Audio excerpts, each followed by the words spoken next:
یہ دونوں چور اتنے ہوشیار ہوتے ہیں کہ بیگ کے ساتھ لے جانے کے بجائے چرائی ہوئی رقم کو لڑکی کے جسم پر ٹیپ کر دیتے ہیں اور اسے ایک چلتا پھرتا ATM بنا دیتے ہیں۔ وہ لڑکی اس کے اوپر ایک لمبا سا ڈریس پہن لیتی ہے اور وہ دونوں ایئرپورٹ کی طرف روانہ ہو جاتے ہیں۔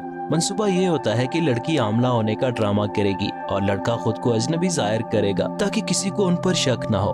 پاسپورٹ کنٹرول پر لڑکی آسانی سے نکل جاتی ہے مگر پولیس لڑکے کو روک لیتی ہے۔ یہ دیکھ کر لڑکی گھبرا جاتی ہے، اسے لگتا ہے کہ اب تو پکڑے گئے، لیکن کچھ لمحے گزرنے کے بعد پولیس اسے بھی جانے دیتی ہے۔ سیکیورٹی چیک پر جیسے ہی لڑکی اسکینر سے گزرتی ہے تیز آواز میں بیپ بج اٹھتی ہے۔ لڑکا خوف سے گھبرا کر تقریباً بے ہوش ہونے ہی والا ہوتا ہے کہ سیکیورٹی گارڈ لڑکی سے کہتا ہے کہ اپنا لاکٹ اتار دے۔ وہ فوراً لاکٹ اتارتی ہے اور دوبارہ اسکینر سے گزر جاتی ہے۔ اس بار مکمل خاموشی ہوتی ہے، کوئی آواز نہیں آتی۔ وہ دونوں ایک دوسرے کی طرف دیکھ کر سکون کی سانس لیتے ہیں اور مسکرا دیتے ہیں۔